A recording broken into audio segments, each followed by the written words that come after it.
یہ کہانی شروع ہوتی ہے 1963 میں ترکی کے علاقے کے پیڈوکیا میں۔ ایک آدمی اپنے پرانے گھر کی مرمت کر رہا تھا۔ اس نے دیکھا کہ اس کے تہہ خانے کی ایک دیوار کچھ کمزور ہے۔ اس نے ہتھوڑا اٹھایا اور دیوار پر مارا۔ دیوار ٹوٹ گئی، لیکن اس کے پیچھے مٹی نہیں تھی۔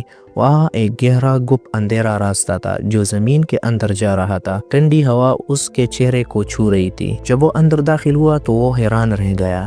یہ کوئی معمولی غار نہیں تھا، یہ انسانوں کا بنایا ہوا ایک راستہ تھا، اور یہ راستہ ختم ہی نہیں ہو رہا تھا۔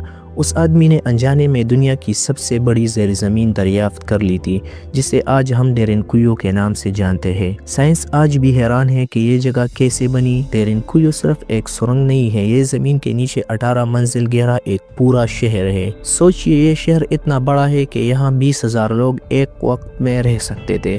صرف لوگ ہی نہیں، ان کے جانور، ان کا کھانا اور ان کا سامان بھی۔ آرکیالوجسٹ کو یہاں سکول ملے، چھوٹے کمرے ملے، اسٹور رومز ملے، حتیٰ کہ وائن پریس بھی ملے جہاں انگور کا رس نکالا جاتا تھا۔ مطلب یہ لوگ یہاں صرف چھپنے نہیں آئے تھے، وہ یہاں زندگی گزار رہے تھے، مہینوں تک، شاید سالوں تک، بغیر سورج کی روشنی دیکھے۔ لیکن سوال یہ ہے کہ زمین کے اتنا نیچے 20,000 لوگ سانس کیسے لیتے تھے؟ دم گھٹنے سے مر کیوں نہیں گئے؟ یہاں آتی ہے وہ انجینئرنگ جو آج کے انجینئرز کو بھی پریشان کر دیتی ہے۔ اس شہر میں 15,000 سے زیادہ وینٹیلیشن شافٹس تھی جو سیدھا زمین کی سطح تک جاتی تھی۔ یہ نظام اتنا پرفیکٹ تھا کہ سب سے نچلی منزل پر بھی تازہ ہوا پہنچتی تھی۔ انہوں نے پانی کے لیے بھی الگ کنویں کھودے ہوئے تھے جو ایسے ڈیزائن کیے گئے تھے کہ دشمن باہر سے ان میں زہر نہ ملا سکے۔ بغیر بجلی اور بغیر مشینوں کے انہوں نے پہاڑ کو کاٹ کر یہ نظام کیسے بنایا؟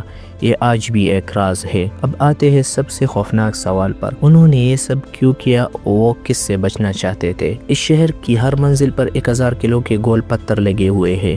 یہ دروازے ہیں۔ ان کی خاص بات یہ ہے کہ یہ صرف اندر سے بند ہو سکتے ہیں، باہر سے کوئی انہیں نہیں کھول سکتا تھا۔ تاریخ دان کہتے ہیں کہ یہ لوگ رومن امپائر یا عرب حملہ آوروں سے بچنے کے لیے یہاں چھپتے تھے۔ وہ ڈر اتنا خوفناک تھا کہ انہوں نے اپنی پوری زندگی اندھیرے میں گزارنا بہتر سمجھا، بجائے اس کے کہ وہ اوپر والی دنیا کا سامنا کرے۔ آج ڈیرنکویو خالی ہے، لیکن اس کی دیواریں چیخ چیخ کر اس خوف کی کہانی سنا رہی ہے۔ آپ کا کیا خیال ہے؟ کیا صرف جنگ سے بچنے کے لیے انسان زمین کے اتنا نیچے جا سکتے ہیں، یا وجہ کچھ اور تھی؟